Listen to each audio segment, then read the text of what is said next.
Subhanaka la ilma lana illa ma 'allamtana innaka antal alimul hakim. Hasbunallahu wa ni'mal wakil. Wa la haula wa la quwwata illa billahil aliyyil azim. Pembahasan kita pada hari ini adalah terkait dengan tafsir ataupun corak tafsir atau ittijahut tafsir atau pendekatan tafsir dengan menggunakan pendekatan tafsir isyari, ya, sebagaimana yang kita bahas di beberapa pertemuan kemarin. Ada yang namanya sumber tafsir. Sumber tafsir itu ada tiga, ya. Sumber tafsir itu ada tiga. Ada yang namanya sumber tafsir bil ma'thur, atau tafsir dengan pendekatan dengan sumber bil ma'thur. Ada sumber tafsir itu namanya sumber tafsir bil ra'i. Yang ketiga itu bil isyari, ya, bil isyari. Yang ketiga itu namanya bil isyari. Jadi isyari itu sebenarnya masuk dalam ranah sumber tafsir. Makanya sebenarnya pembahasan kita pada hari ini bukan corak atau pendekatan tafsir atau launu tafsir isyari, bukan, tapi lebih cenderung kepada corak atau pendekatan tafsir sofistik sebenarnya. Karena isyari itu atau isyarat itu adalah sumber tafsir yang dijadikan oleh para mufassir ataupun tafsir dengan corak sofistik dalam menafsir Al-Qur'annya, dalam menafsir Al-Qur'an. Jadi saya ulangi lagi bahwa sumber tafsir itu ada tiga. Pertama, sumber tafsir bil ma'thur. Bil ma'thur itu dengan riwayat, ya. Yang kedua dengan ijtihadi atau birro'i, ya, sesuai dengan sumber tafsir yang bersumber dari ijtihad yang mufassir, ya. Yang ketiga isyarat, ya, isyarat yang terdapat dalam ayat-ayat Al-Qur'an. Ya, isyarat yang terdapat dalam ayat Al-Qur'an. Mencoba menafsirkan Al-Qur'an dengan melihat isyarat-isyarat tersembunyi, ya, sirron min asril ayah. Isyarat-isyarat yang terkandung di dalam sebuah tafsir, dalam sebuah ayat, yang mana isyarat itu terkadang tidak sesuai dengan teks ataupun teks yang sedang dibicarakan. Ya, contoh misalnya kan ketika suatu saat Umar bin Khattab mengumpulkan para sahabat-sahabat senior di majelisnya, di majelis sahabat, kemudian ada seseorang anak remaja, ya, anak pemuda, anak kecil lah, kalau kita istilahkan, anak sahabat junior, ya, Abdullah bin Abbas, ya. Kemudian ketika dimulai acara tersebut, para sahabat-sahabat senior langsung berbicara, kenapa ada Ibnu Abbas di sini? Kenapa ada anak seperti ini di sini? Ya, kalau yang seperti ini kita banyak di rumah. Kenapa harus dia dihadirkan seperti ini di sini? Ya, lantas Umar bin Khattab menyampaikan dia memiliki pengetahuan ataupun memiliki kelebihan yang tidak dimiliki oleh sahabat lain. Kita tes aja, kita tes.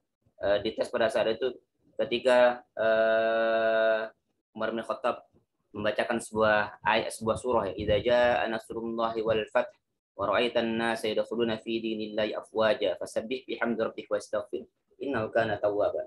Nabi Khattab minta kepada sahabat-sahabat senior, menurut kalian ini ayat ini terkait dengan apa? Menurut kalian ayat ini terkait dengan apa? Ya, dilihat dari zahirnya ayat atau teksnya ayat ini, para sahabat dominan ataupun mayoritas mengatakan ini ayat terkait dengan kemenangan, keberhasilan, pertolongan Allah, tersebarnya Islam, tersebarnya agama ini dengan merata di seluruh penjuru Arab. Ya, kita tahu ketika Fathul Makkah itu terjadi, ya, mayoritas orang-orang di tahun-tahun terakhir Rasulullah hidup itu kan dinamai dengan Amul Lufud, kan, ya, tahun-tahun penerimaan utusan-utusan yang mereka berjanji setia dan masuk ke dalam agama Islam, ya. Makanya salah satu yang mengindikasikan tentang kemenangan ini kan idza jaa nasrullahi wal fath, wa ra'aitan nasa yadkhuluna fi dinillahi afwajan fasabbih bihamdi rabbika wastaghfir innahu kana tawwaba. Ya, mayoritas sahabat mengatakan ini terkait dengan kemenangan berasnya pertolongan Allah sudah datang, Islam ini sudah tersebar dan sebagainya. Nah, itu menurut kalian. Coba kita dengarkan apa yang dipaparkan oleh Ibnu Abbas. Abdullah bin Abbas. Abdullah bin Abbas mengatakan sesuatu yang tidak ada kaitannya dengan teks ayat. Iya, teks ayat. Ayat ini bicara tentang kemenangan. Lihat Ibnu Abbas bagaimana Ibnu Abbas memaknai ayat iza jaa nasrullahi wal fath.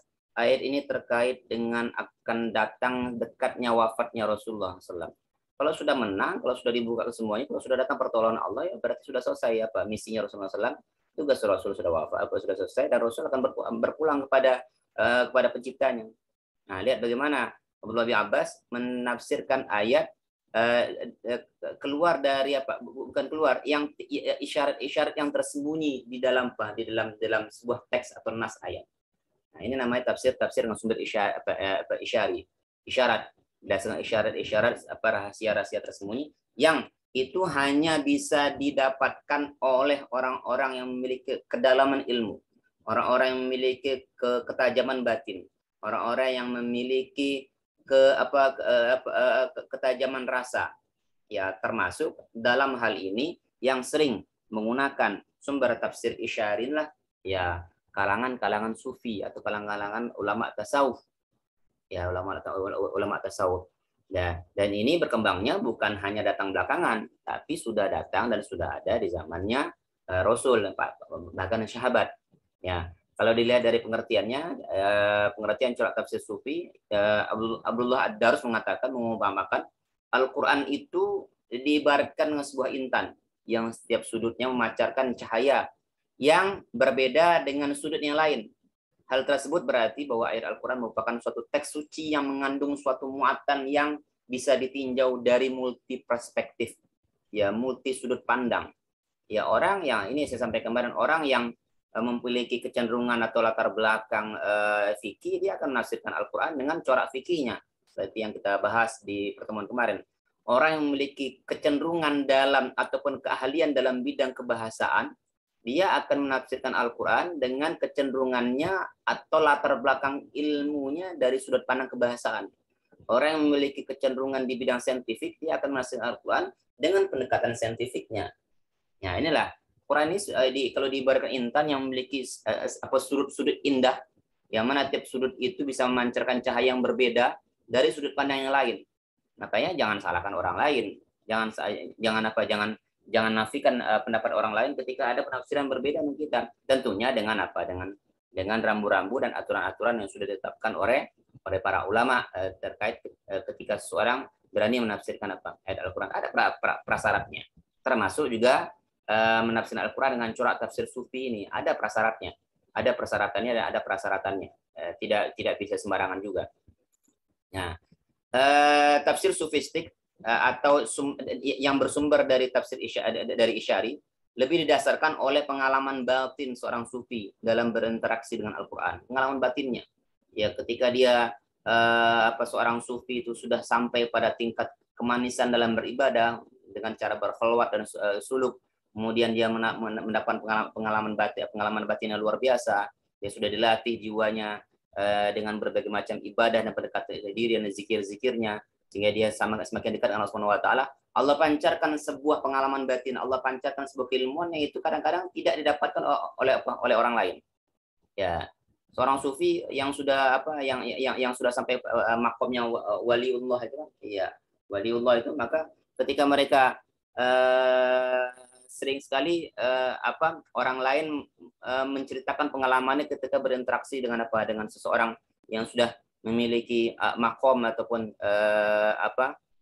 jenjang dalam ibadah itu yang luar biasa. Sering sekali ya, aku baru pulang dari Makkah.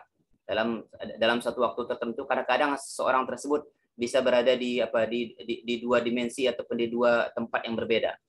Ya, ada yang barusan saya pas waktu itu bersama beliau umroh. Oh enggak, dia waktu itu berada di tengah-tengah kami sedang memimpin pengajian. Nah, ini bagaimana hal seperti ini? Nah, terutama lagi ketika mereka berinteraksi dengan Al-Quran, mereka mendapatkan makna-makna yang kadang-kadang di luar di luar dari teks. Dia diberikan pancaran cahaya keilmuan yang Allah berikan padanya, dia menangkap isyarat-isyarat yang tersembunyi. Contoh sebagai apa yang disampaikan oleh Ibnu Abbas tadi. Bahwa Iza jaa nasrullah itu kalau dilihat teks ayatnya kan itu kan terkait dengan kemenangan, bahwa dibukakan semuanya tanah Arab itu, jazirah Arab itu sudah masuk Islam semuanya. Iya, tapi Ibnu Abbas tidak melihat teks ayatnya, zahir ayatnya, tapi dia lihat makna belakangnya. Oh, ayat ini terkait dengan kalau sudah menang, kalau sudah dibuka semuanya, Rasul sudah selesai. Sudah Rasul selesai, berarti Rasul akan kembali kepada penciptanya. Ya, walaupun sebagian kalangan menyaksikan otoritas kaum sufi dalam menafsirkan Al-Quran, tapi tidak sedikit pula yang membelanya. Ya, sebagiannya mendukung dan sebagian lagi menentangnya. Biasa saja. Ya, suatu teori tertentu hari ini teori itu dibenarkan, satu teori dibenarkan, didukung dan dipuji dan sebagainya. Boleh jadi ketika datang teori yang lain, teori yang lama ini usang dan ditinggalkan. Biasa saja seperti itu. Ya, saling mendukung dan saling menentang itu biasa saja. Kalangan yang tidak setuju dengan tafsir sufistik menganggap bahwa metode tafsir ini mirip dengan metode takwil yang dilakukan kalangan Syiah al-Batiniyah yang tidak berangkat dari pemahaman zahir ayat dalam penafsirannya. Nanti kita lihat apakah benar seperti itu. Karena dalam proses tafsir sufistik ini, dengan corak tafsir sufistik ini, ada rupanya persyaratan bahwa tafsir ini dengan corak tafsir sufistik ini bisa diterima tafsirannya dengan ada persyaratannya.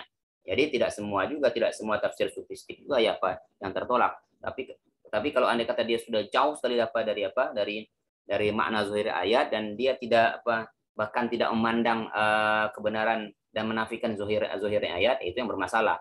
Ya, makanya nanti ada tingkat-tingkatan, ada tafsir sufistik. Kemudian di bawah tafsir sufistik itu nanti ada tafsir batiniyahnya atau tafsir batiniyahnya yang kadang-kadang yang sering, bukan kadang, yang sering sekali bertolak belakang, bahkan menafikan zahirnya ayat tadi. Ayat ini bukan berbicara tentang tidak bicara dengan konteks zahirnya ayat, tapi kita lihat mana batinnya. Nah, ini yang sedikit nanti yang sering ditolak oleh para ulama terkait dengan corak tafsir seperti ini.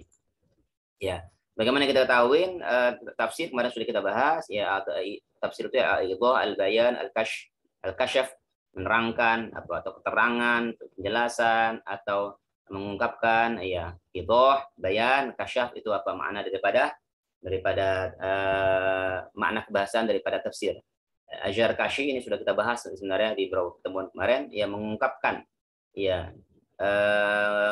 yang dimakan tafsir telah merupakan suatu ilmu yang digunakan ya untuk memahami ayat-ayat diturunkan Allah Subhanahu wa taala kepada nabinya Muhammad, serta menjelaskan ya hukum-hukumnya dan hikmah-hikmah yang terdapat dalam ayat itu apa yang dimaksud dengan tafsir.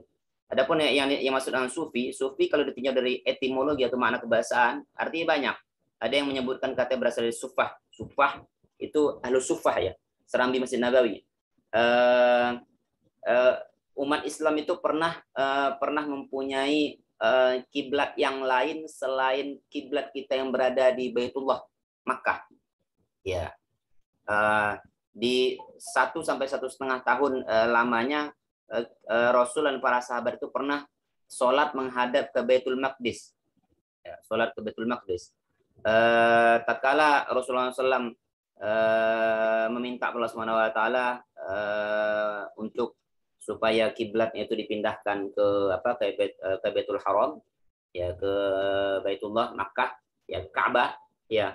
Apa kata Allah Subhanahu wa taala? Qad nara taqalluba wajhika fis sama' falanuwalliyannaka qiblatan tardah fawalli wajhaka syatral Masjidil Haram. Nah, itu ketika turun ayat ini, yang berisikan perintah untuk sholat menghadap ke Ka'bah, maka otomatis yang mana dulunya Rasul dan para sahabat kiblatnya menghadap ke utara, otomatis kan menghadap ke selatan. Nah, kiblat yang dulunya di awalnya menghadap ke utara, yaitu ke Baitul Maqdis, itu nanti akan menjadi tempatnya Ahlus Suffah. Siapa Ahlus Suffah? Ahlus Suffah itu ya para santri, para pelajar, para orang-orang yang mengkhususkan dirinya untuk belajar dan meraup ataupun mengumpulkan ilmunya Rasulullah SAW di Majlis Rasul, dan mereka bertempat tinggal di di Sufah namanya, di Serambi belakangan bagian belakang Masjid Nabawi yang dulunya menjadi menjadi mihrabnya Rasul ketika mengimami para sahabat yang lain. Ya, itu arti Sufah. Ya, dan mereka ahlu Sufah itu memang mereka mengkhususkan dan tidak menyibukkan diri mereka dengan kehidupan yang akan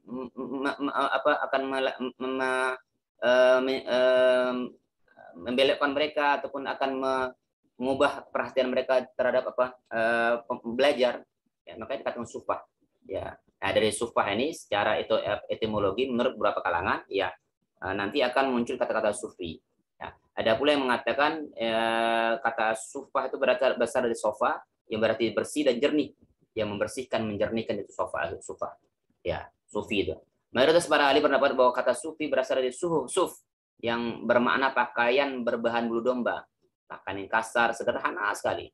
Oke, adapun orang yang berpakaian bulu domba itu disebut mutasawwif, orang yang berpakaian sederhana, tidak berlebih-lebihan seperti orang-orang yang berpakaian mewah itu.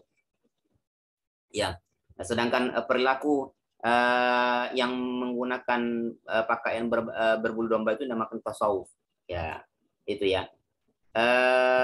Kemudian, ya, makanya tasawuf secara terminologi merupakan menurut Ibrahim Hillal adalah memilih jalan hidup yang zuhud serta menjauhkan diri dari gemerlapan kehidupan dunia. Ibrahim juga menambahkan bahwa seseorang sufi harus melakukan berbagai macam ibadah, riyadhah jasmaniyah, riyadhah ruhaniyah, agar sampai pada hakikat kesempurnaan rohani dan mengenal Allah dengan segala kesempurnaan Allah Subhanahu wa taala. Ya, ini butuh latihan, butuh yang namanya suluk, butuh yang namanya takhalli, butuh yang namanya menyendiri. Ya, sehingganya dengan ibadah-ibadah, dengan berbagai macam ibadah tersebut sampai bisa mencapai hakikat kesempurnaan rohani, itu mengenal Allah Subhanahu wa taala. Ketika seseorang sudah mengenal Allah Subhanahu wa taala, ya akan terpancarkan atau mereka akan mendapatkan berbagai macam pengalaman batin, ya mungkin ilmu hakikat, ilmu yang tersembunyi yang mungkin tidak dimiliki dan tidak dapat oleh orang lain.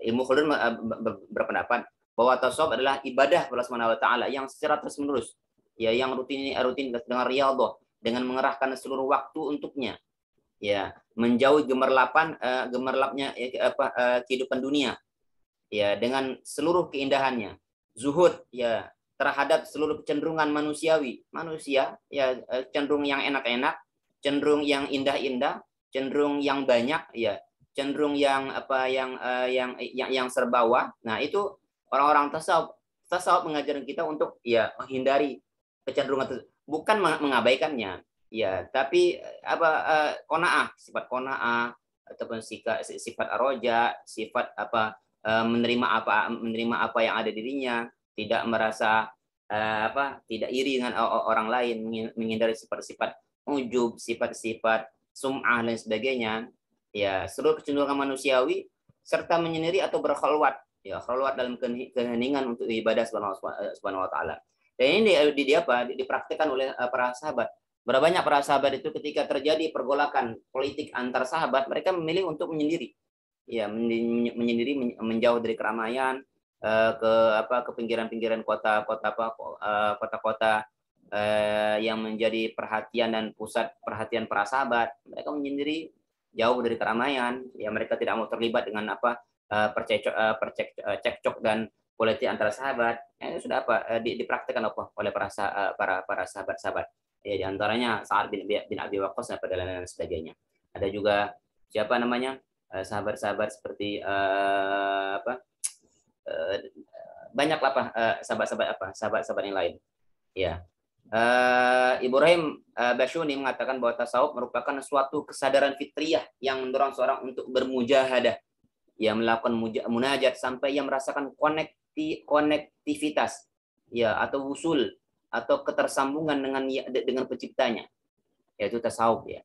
Ya, kita berbicara ringkas saja terkait dengan pengertian tasawufnya.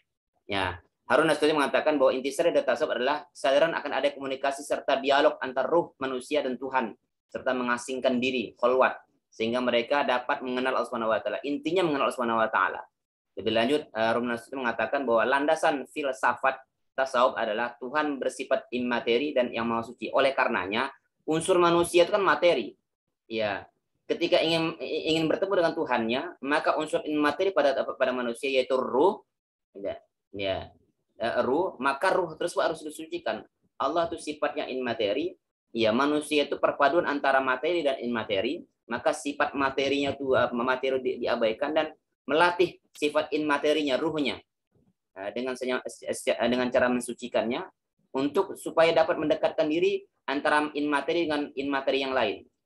Allah Subhanahu wa taala dengan mensucikan Allah Subhanahu wa taala yang suci harus didekatkan dengan jiwa dan ruh yang suci juga. Nah, itu harus dilatih. Ya, harus dilatih. Sifat kebinatangan dapat dihilangkan, sifat kerakusan dihilangkan, sehingga sifat-sifat seperti itu tidak lagi dominan, ya tidak lagi dominan, diisi dengan sifat-sifat kemuliaan, sifat-sifat yang qanaah dan lain sebagainya, sehingga mereka bisa mendekatkan diri kepada Allah Subhanahu wa taala. Ya, dari pemaparan di atas dapat disimpulkan bahwa sufi atau tasawuf pada intinya adalah seorang melatih jiwa dengan bermujahadah, melakukan berbagai macam amaliyah yang dapat membebaskan diri dari pengaruh kemilau duniawi agar lebih mendekatkan diri kepada Allah Subhanahu wa taala. Ya. Kemudian jika digabungkan antara tafsir dan sufi, maka tafsir sufistik dapat dimaknai menakwilkan ayat-ayat Al-Qur'an yang berpijak pada makna zahirnya ayat. Ya, pada makna dibalik zahirnya ayat dengan mengemukakan isyarat-isyarat. Ya, dengan bersumber pada isyarat, itulah tadi saya sampaikan bahwa tafsir isyari itu salah satu sumber tafsir. Dengan menggunakan sumber isyarat halus yang hanya tampak pada orang-orang yang telah menempuh jalan suluk tadi dengan riyadhah jasmaninya, riyadhah ruhaninya dalam jalan tasawuf tadi. Tetapi memungkinkan adanya perpaduan antara isyarat dan tersembunyi dan makna yang dimaksud secara zahir. Jadi menafsirkan ayat atau menakwilkan ayat yang berpijak pada makna di belakang atau makna yang tersembunyi daripada ayat tersebut. Ya. Kalau biasa orang itu tadi ketika menafsirkan idza jaa nasrullahi wal fath tadi, ya seseorang akan menafsirkan ayat ya dengan sesuai zahirnya ayat. Tetapi orang-orang dari kalangan sufi coba nanti akan menafsirkan ayat itu berdasarkan makna yang tersembunyi di balik ayat tersebut. Contoh misalnya Ibnul Arabi dalam tafsirnya yang corak tasawuf tadi, corak sufi tadi, kita kan tafsiran surah Ar-Rahman ayat 19 dan 20. Marajal bahraini yaltaqiyan bainahuma barzakhul la yabghiyan. Dia membiarkan dua lautan mengalir, yang keduanya kemudian bertemu. Pertemuan dua lautan, iya. Yang ada di wilayah Yordania itu kan, antara di satu sisi ada air tawar, satu sisi air asin, dan itu bertemu antara kedua air tersebut, dan air yang asin tidak memberikan rasa kepada asinnya kepada air yang tawar. Air yang tawar juga tidak menyebabkan air asin menjadi tawar. Tapi ada bainahuma barzakhul la yabghiyan. Ini kan ayatnya menunjukkan kemu'jizatannya Al-Qur'an kan, menunjukkan ya. Tapi oleh Ibnul Arabi ketika menafsirkan terkait Bahrain, ya Ibnul Arabi menafsirkan dua lautan, Al-Bahrain, dengan lautan pertama adalah lautan materi fisik, seakan-akan garam yang asin. Sedangkan lautan kedua, lautan abstrak. Ya, manusia yang sifatnya fisik, materi fisik, kemudian ruh itu sifatnya abstrak. Seakan-akan air tawar itu segar. Ya, ruh itu ya suci, segar. Tapi materi manusia itu sifatnya jasad itu seakan-akan air garam. Nah, dia apa? Dan ini bertemu antara keduanya, antara wujud manusia, yang keduanya dibatasi dengan sifat an-nafsul hayawaniyah, yaitu jiwa yang tidak jernih. Ya, keduanya juga tidak saling melampaui batas, la yabghiyan, antara ruh dan jasad tidak akan saling mengalahkan. Maka daripada itu lihat bagaimana kan jauh sekali sebenarnya. Padahal secara umum ayat ini tafsirkan dengan perkembangan pengetahuan bahwa maksud daripada dua lautan adalah Selat Gibraltar. yang terdapat pertemuan dua jenis laut yang berbeda warna. Seperti ada garis pembatas yang memisahkan antara keduanya. Satu bagian berwarna biru yang agak gelap, satu bagian pada bagian yang lebih terang. Ya, pada bagian apa? Yang lebih terang. Lihat, kan berbeda sekali antara makna zahirnya ayat dengan makna yang disampaikan oleh Ibnu Arabi. Ya, dilihat makna yang dibalik itu. Ya. Dari pengertian tersebut terlihat bahwa tafsir sufistik ya dapat dibentuk dari pemahaman seorang ya, terhadap ayat Al-Qur'an yang bercorakkan atau dengan pendekatan tasawuf yang muncul dari pemahaman tasawuf itu sendiri. Dari riyadhahnya mereka akan mendapatkan makna yang ada di balik itu. Nah, itu tafsirnya tafsir sufi. Iya, tafsir sufi. Tafsir sufistik merupakan salah satu corak tafsir yang tidak terikat dengan makna secara lahir saja. Ya, tapi lebih cenderung pada mengungkapkan isyarat-isyarat makna batin dari ayat Al-Qur'an melalui jalan pentakwilan tadi. Ya, maka daripada itu ada tafsir yang diterima, tafsir sufi yang diterima, ada yang tidak. Ya, tafsir sufistik dapat diterima dengan syarat-syarat yang dikemukakan oleh para ulama. Di antaranya, pertama, penafsiran isyari tidak boleh menafikan apa yang dimaksud makna lahir ayat.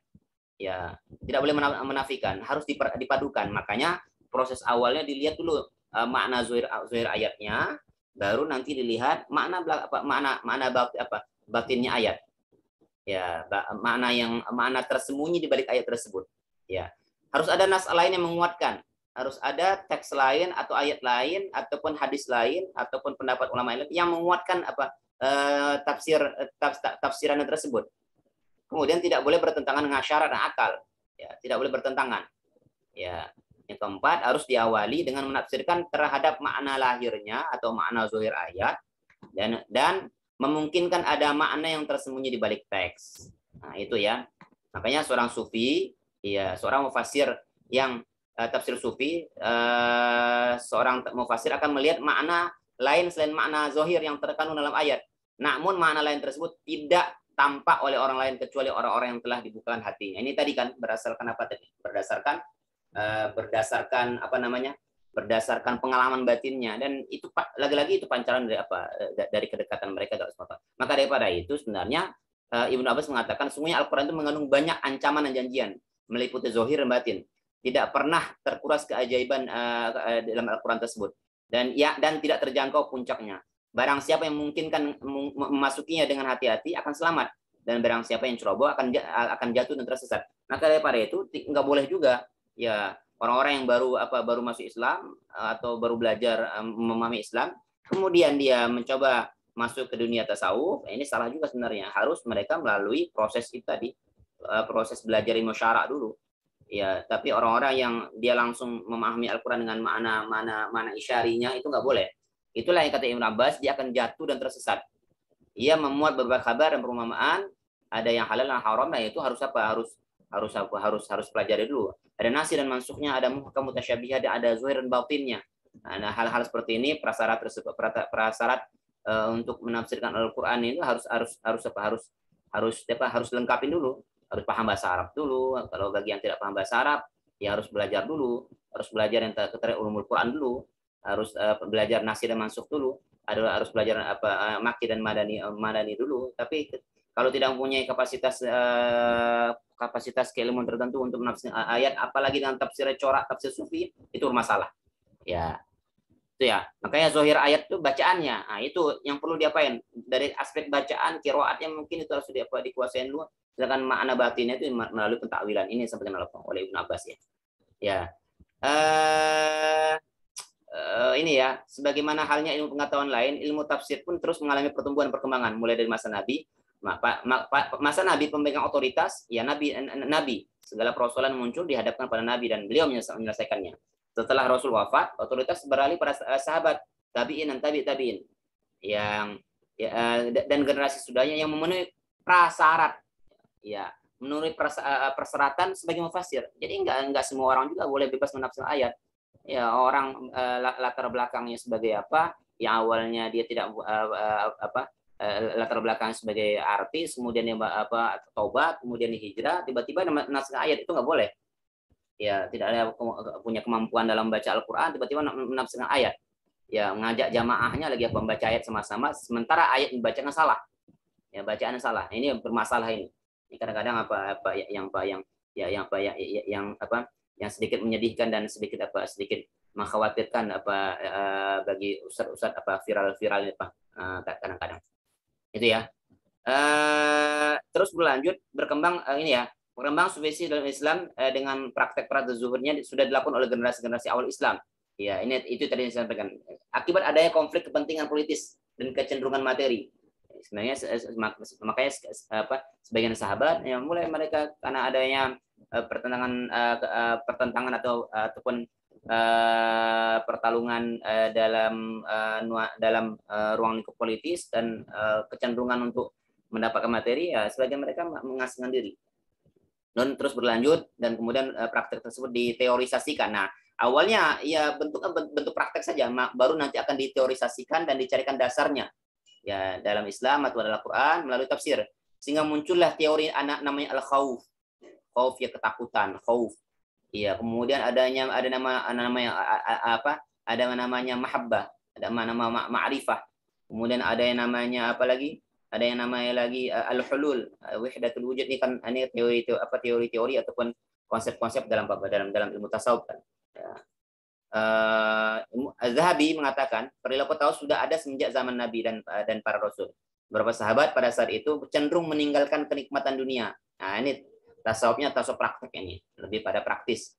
Mereka lebih senang hidup dengan zuhudan, bersungguh-sungguh dalam beribadah, mengisi malam mereka dengan qiyamul lail, sedangkan siang mereka isi dengan puasa. Sebagian lagi mereka sebagai sarana riyadhah ruhaniyah.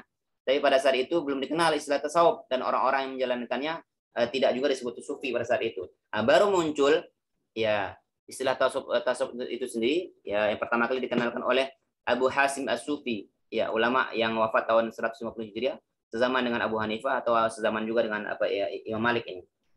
Ya. Kemudian muncul pada periode klasik sejak penafsirannya, sedangkan penafsiran sudah muncul pada periode klasik, tapi cikal bakal sudah ada di abad kedua ataupun abad ketiga. Tapi puncaknya sampai menemukan puncaknya ya tahun abad pertengahan, sebelum akhirnya menemukan titik penurunannya menjelang abad modern. Mereka menyajikan suatu tradisi penafsiran yang cukup unik berdasarkan basis asumsi mereka terkait dengan ontologi tafsir, sumber pengetahuan dan hakikat dan sebagainya. Ada As-Sulami, ada Ibnul Arabi, ada Al-Alusi. Mereka merupakan tafsir-tafsir yang menyemarakkan tafsir sufi. Contoh misalnya ada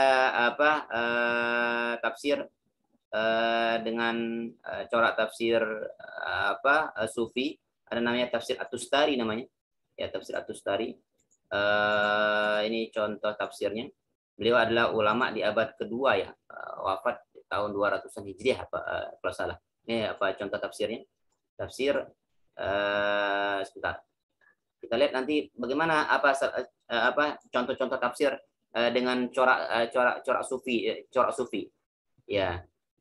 Tafsir Al-Quranul Azim li Abi Muhammad Sahal bin Abdullah bin Yunus bin Isa bin Abdullah bin Rafi At-Tustari, namanya dikenal dengan tafsir At-Tustari. Nama pengarangnya At-Tustari. Ya, kita lihat di sini di mukadimahnya, ada di mukadimah kitabnya terkait dengan tafsir sufi. Ya, lihat. Kita lihat di sini, ini contohnya tafsir sufi. Nah, beliau mengatakan sudah di mukadimah mengatakan bahwa tafsir sufi itu, corak tafsir sufi itu dengan corak tafsir lain dari tafsir-tafsir lain tuh ya tafsir sufi, dan beliau memperkenalkannya. Ba'da an bayyana ba'dan min anwa'i tafsir kana wala budda min ta'rif bi tafsir sufi id anna kitabana hadha an dzalika an-naw' min tafsir. Ini menjelaskan bahwa tafsir ini yang kami tulis ini, buku kami adalah bagian daripada macam-macam tafsir ataupun laun tafsirnya, sebagian daripada banyaknya laun tafsir. Ya. Kana litasawufi al-islami nasibun min mazahir tatawwur tafsir. Fakana sufiyah la yaqifuna fi tafsirihim li ayatil kitab inda zahir nas. Menjelaskan bahwa para ulama sufiyah tasawuf sufiyah Ya, mereka tidak hanya berhenti dalam memahami ayat itu dari makna zahir saja. Bal yuwajjahuna himamihim yuwajjahuna him himmatuhum sebenarnya himmatahum ila ma'anil batiniyah. Tetapi mereka mencoba menafsirkan ayat itu dari makna batinnya. Rubbama kana tariqatuhum ta'ti ahyanan bi bilafatatil laha qimatuha fi tafsir. Kadang-kadang ya mereka mencari apa makna yang tersembunyi di balik ayat tersebut. Ya, makna yang tersembunyi dari di balik ayat tersebut. Ya. Wa yakhtalifu sufiyya an batinnya fi tafsir. Makanya di sini dia jelaskan berbeda tafsir sufi dengan tafsir batini. Tafsir batini itu ya apa namanya? Lebih bebas lagi daripada tafsir sufi. Kadang-kadang tafsir batini itu melepaskan dirinya dari teks, sedangkan tafsir sufi dia menjelaskan sini ya kita juga menafsirkan ayat sesuai makna zahirnya, tapi juga mengambil makna-makna yang tersembunyi di dalamnya. Ghairu anna hadzal nahj katsiran ma adda bi ba'dihim ila ba'd ta'wilatil ba'idah an nafsi. Ya. Selain itu ada di antara langkah yang mereka lakukan dalam nafsu ayat ma'adda ba'dhim ila ba'd ta'wilat, ya, dengan mentakwilkan ayat yang maknanya jauh sekali daripada zahirnya ayat. Ini dijelaskan di sini. Dijelaskan sini. Nah, kita lihat asyarul kutub tafsir di Ra'i. Atau belum as-surat, kita lihat salah satu contoh-contoh tafsirnya ya. Tafsirnya.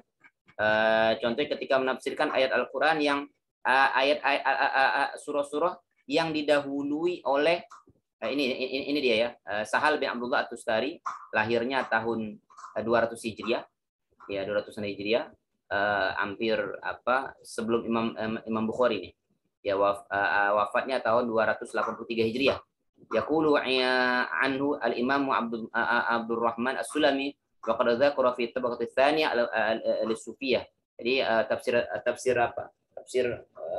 dengan cara sufi itu sudah ada di zaman di abad-abad kedua ataupun di awal abad ketiga. Nah, kita lihat ya, ketika At-Tustari menafsirkan ayat-ayat yang di awal ayatnya, di awal surahnya dimulai dengan ahruful al-muqatta'ah misalnya kan, bagaimana beliau menafsirkan itu dengan makna yang berbeda dengan tafsir lain. Ketika kita membaca tafsir-tafsir secara umumnya, ketika memandangkan alif lam mim, dzalikal kitabul la raiba fihi hudal lil muttaqin, alif lam mim itu rata-rata para ulama ya menjelaskan ya alif lam mim itu ya Allah alam bi muradi. Tapi lihat bagaimana siapa At-Tustari ya, Sahal, nama Sahal, qala Sahal makna alhamdulillah, ketika memaknai kalimat alif lam mim, qala alif lam mim ismullah azza wa jalla. Alif lam itu ismullah azza wa jalla. Kan berani sekali kan? Ya, padahal nggak ada dalam nasnya ayat itu nggak ada keterangan seperti itu. Ya, fihi ma'anin wa sifatin ya'rifuha ahlul fahmi bihi. Ghaira anna li ahli zahir fihi ma'anin kasiratun. Ya, di dalamnya ada makna-makna yang luar biasa. Ya, dalamnya ada sifat-sifat yang hanya diketahui oleh orang-orang yang memiliki pemahaman yang mendalam. Ya, ghaira anna li ahli dhahir fi ma'anin katsiratin. Fa ma hadzal huruf idzan farada, makanya adapun huruf-huruf ini kalau dia dipisah-pisahkan, fal alifu ta'lifullah azza wa jalla alla fal asya kama syaa. Alif itu adalah taklifnya Allah Subhanahu wa taala, yang Allah menciptakan segala sesuatu sesuai dengan kehendaknya. Ya, ta'lifullah azza wa jalla alla fal asya kama syaa. Lihat bagaimana tafsirannya. Kalau dalam tafsir yang biasa kan kita sudah baca kemarin beberapa tafsir, ada tafsir Jalalain juga, ada tafsir Ibnu Katsir juga, kita baca tafsir Ibnu Jarir At-Tabari juga. Ya, maknanya ayat ini biasa saja, ya Allah alam bi muradi, atau dia menjelaskan ini bagian daripada bagian daripada haruful muqatta'ah dan sebagainya. Tapi lihat At-Tustari atau Sahal ketika menafsirkan ayat alif lam mim ini. Lihat kan? Alif lam mim, alif itu adalah ta'lifullah azza wa jalla allafal asya' kama syaa. Wal lam lutfu al-qadim. Ya, wal mim majdahu atau majdihi atau majduhu al-azim. Ya, majduhu, lam tu lutfahu atau lutfu. Qala sal likulli kitabin anzalallahu azza wa jalla sirran. Setiap kitab tuh Allah turunkan dengan makna-makna yang tersembunyi, makna-makna rahasia. Wasirul Quran fawatius suwar li anna asma' min sifati. Sirun min asrori, makanya mengatakan ada pendapat mengatakan atau dengan kalimat lain mengatakan huruful muqatta'ah sirun min asrorillah. Ya, rahasia dari sekian banyak rahasia-rahasia Allah. Alif lam mim shad, alif lam ra, alif lam mim ra, kaf ha ya ain shad, ta sin mim ha mim sin qaf. Nah, itu sirun min asrorillah. Fa idza jumi'at hadzal huruf, apabila dikumpulkan huruf-huruf ini ba'dha ila ba'din, antara satu dengan lainnya, kanat ismullah azam, maka akan kita temukan ini adalah sebagian daripada isim-isim Allah yang mulia. Ai idza aqada min kulli suratin harfan 'alal haula'i, apabila diambil masing-masing huruf daripada huruf-huruf surah-surah yang memiliki fawatih suwar dengan ahruful muqatta'ah, ai alama anzalat ai alama unzilatis surah wa ba'da ala nasqi. Ya, apabila dilihat daripada awal-awal surah dari masing-masing antara satu dan lainnya, maka akan ketemu alif lam ra, ada ha mim, ada nun. Itu maknanya apa? Maknanya Ar-Rahman. Ar-Rahman. Maknanya alif lam ra, ha mim sama nun, itu maknanya Ar-Rahman. Ar-Rahman itu apa? Sifatnya Allah. Ini kan tidak terbayangkan oleh oleh kita ketika kita membaca tafsir-tafsir yang lain kan. Ya, ketika kita membaca tafsir-tafsir yang lain, bagaimana Tustari mencoba menafsirkan mengumpulkan ayat-ayat yang mempunyai awalan surah-surah yang mempunyai awalan huruful muqatta'ah itu rupanya terkumpul nama ismun min asma'illahil azam. Ya. Qala Ibnu Abbas wa Dhahak alif lam mim ma'na anallahu a'lam. Ibnu Abbas mengatakan, ya, ini Ibnu Abbas juga sudah memulai kan. Beliau kalau boleh kita menisbahkan kepada Ibnu Abbas ini ya, atau boleh kita memberikan penilaian pada Ibnu Abbas. Ibnu Abbas mungkin pelopor ya, termasuk pelopor karena beliau memang ahli tafsir. Ya, itu yang didoakan oleh Rasulullah SAW. Ya, Allahumma faqih fid din wa alim ta'wil kan untuk Ibnu Abbas. Sehingga Ibnu Abbas ketika membaca alif lam mim itu apa? Ma'nau anallahu a'lam. Saya Allah yang paling tahu. Ali mengatakan hadzal asmaul muqatta'ah idza akhadha min kulli harfun la yashbahu sahibu. Fajama'na kana isman min asma'ir rahman. Ya, isma. Qala Sahal alif lam mim dzalikal kitab, alif Allah, lam al-abdu, mim Muhammad. Kama yattasila al-abdu bimaulahu ya min makani tauhidi wa iktida'i binabiyyin. Seakan-akan ya supaya tersambung seorang hamba kepada Tuhannya dari dari pondasi ketauhidan dengan mengikuti nabinya. Ya, coba menafsirkannya. Ya, qala Sahal balaghani an Ibnu Abbas anna qala aqsamullah ta'ala anna hadzal kitab alladzi unzila ala Muhammad huwa kitabul ladzi huwa min indillahi ta'ala. Alif lam mim itu adalah sumpahnya Allah Subhanahu wa taala bahwa kitab ini yang diturun kepada Muhammad adalah kitab yang berasal dari Allah Subhanahu wa taala. Alif Allah, lam Jibril, ada juga mengatakan alif itu Allah, lam itu Jibril, mim itu Muhammad. Fa aqsamallahu ta'ala bi nafsi wa Jibril Muhammad alaihi wassalatu wassalam. Nah, ini salah satu contoh penafsiran dengan corak tafsir sufi tadi. Dengan corak tafsir sufi tadi. Nah, bila kita lihat beberapa contoh tafsir tadi sudah disampaikan oleh pemakalah tadi. Ada tadi sudah tafsir At-Tustari, contoh-contoh tafsir dengan pendekatan sufi tadi. Satu ada tafsir At-Tustari, tadi sudah disampaikan juga oleh pemakalah tadi. Ada tafsirnya Ibnul Arabi. Ya, tafsirnya Ibnul Arabi, tafsir At-Tustari, tafsir Al-Qur'anul Azim tadi sudah kita bahas sedikit. Ada tafsir tafsirnya Haqaiqut Tafsir yang dikarang oleh Abu Abdurrahman Muhammad bin Husain bin Musa Al-Azdi As-Sulami yang dikenal dengan sebutan tafsir As-Sulami. Ya, atau tafsir Haqaiqut Tafsir. Beliau lahir di tahun 330 Hijriah, wafat 412 Hijriah, ulama di abad ke-5. Nanti akan muncul juga tafsir setelah Sulami itu estafet penafsiran sufistik berikutnya dilakukan oleh Abdul Karim bin Hawazan bin Abdul Malik bin Tolhah bin Muhammad Al-Kushairi. Ya, wafat tahun 465 Hijriah dengan karya tafsirnya Lataifut Tafsir atau Lataiful Isyarah yang lebih populer juga dengan sebutan tafsir Al-Kushari atau tafsir Al-Kushairi. Ya, kemudian nanti lahir juga di masa berikutnya tafsir Quranul Azim karya Abu Bakar Muhammad bin Ali Muhammad bin Ahmad bin Abdullah At-Tayyi Al-Haytami atau Al-Haytimi yang lebih dikenal dengan Ibnul Arabi. Ya, lahir tahun 500-an Hijriah, 560 Hijriah, wafat 638. Ya, hampir semasa dengan Imam Nawawi lah. Kalau Imam Nawawi pertengahan abad 600-an juga hampir sama. Ya, berbedanya Imam Nawawi di Syam, ya di Nawa, sedangkan Ibnu Arabi ini ya dari Andalusia, dari Murcia, Spanyol bagian tenggara.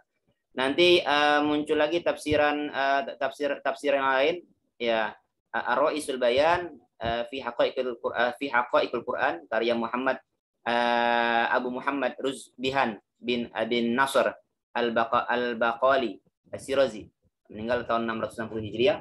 Kemudian nanti ada lagi tafsirnya At-Tawilah An-Najmiyah yang ditulis oleh Najmuddin Dayyah. Kemudian nanti wafat tahun 654. Kemudian muncul lagi tafsir Raghaibul Furqan karya Nazmuddin Hasan bin Muhammad Al-Husaini Al-Khurasani An-Naisaburi dengan karya tafsir Raghaibul Quran dari Raghaibul Quran atau Raghaibul Furqan wa Raghaibul Furqan. Kemudian ada tafsir yang cukup terkenal, cukup sering dibahas dan sering dijadikan salah satu rujukan di dunia akademisi juga. Karangan Syihabuddin Said Muhammad Al-Alusi Al-Baghdadi dengan nama tafsir Ruhul Ma'ani atau bisa juga diberi nama tafsir Al-Alusi. Ini sudah di abad pertengahan atau abad modern nih, ditulis di abad ke-13-an ya, 13-an Hijriah, abad 13 Hijriah dan lain-lain sebagainya. Nah, inilah contoh ataupun pengenalan seringkas dari corak tafsir ataupun pendekatan tafsir atau ittijah tafsir dengan sufi. Yang mana tafsir sufi ini didasarkan kepada pengalaman ataupun pengalaman ruhaninya atau riyadhah ruhaninya ketika mereka menjauhkan dirinya dari berbagai macam riuhnya dunia, sehingga ketika mereka semakin mendekatkan diri kepada Allah Subhanahu wa taala, mereka mendapatkan isyarat-isyarat yang tersembunyi baik dari berbagai macam aspek, termasuk juga ketika mereka berinteraksi dengan Al-Qur'an. Baik, mungkin itu ada pertanyaan yang lain tadi sudah disampaikan oleh pemakalah tadi ya, beberapa hal terkait dengan dengan pertanyaan-pertanyaan ada di sini. Saya kira cukup itu ya. Ada pertanyaan yang lain? Kalau tidak saya absen.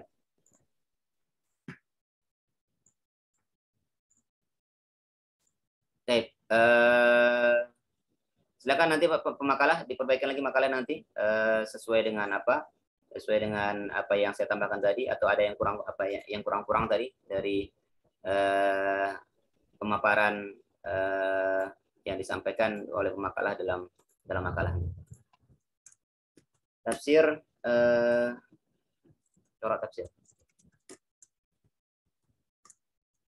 Jadi saya ulangi lagi ya, Isyari itu tidak termasuk dalam corak tafsir, tapi dia termasuk dalam ranah metodologi tafsir, ya sumber tafsir. Ya, Isyari itu adalah sumber tafsir. Baik, saya absen dulu.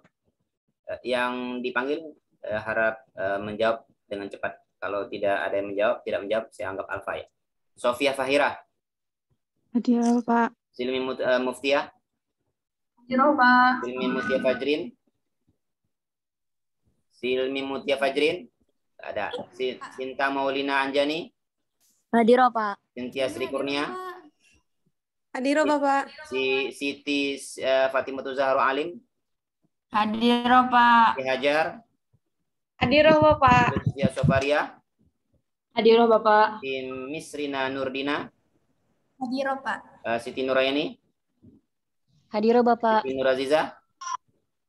Hadiroh Siti Pak. Nur Fadila. Hadiroh Pak.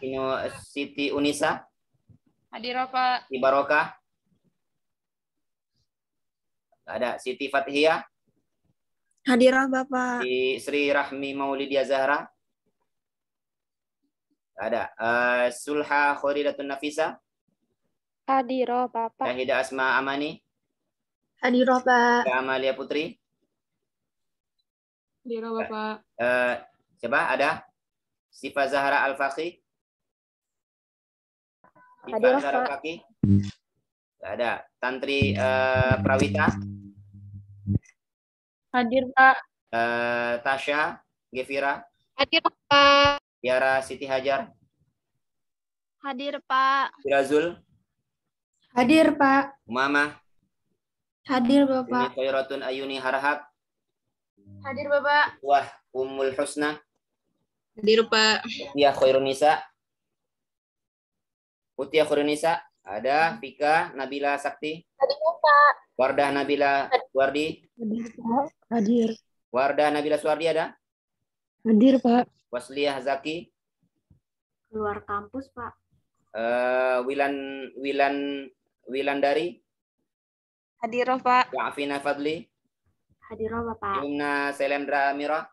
Hadirah Pak. Zafira Dayana. Hadiroh Bapak. Hilwani. Hadiroh Bapak. Zakiyatul Uliyah Abidin. Hadirah Pak. Zaina Rahmi Azarina. Hadir Pak. Iya Zena Alia Bilkis. Hadirah Pak. Hadir. Zia Maulida. Hadiroh Zidni Pak. Sofi. Zidni Sofi. Keluar kampus kampus, Bapak. Pak. Keluar. Kita keluar kampus. Zumi Fajrin hadir Pak. Ya, Absen nomor 3. Zidni Sofi tidak ada. Keluar Bapak. Keluar. Zuhra Aini. Hadir Pak. Zulfa Ainur Rajab. Izin Pak. Salwa Hanifah. Keluar Bapak. Kampus. Siti Lutfiatul Arifah.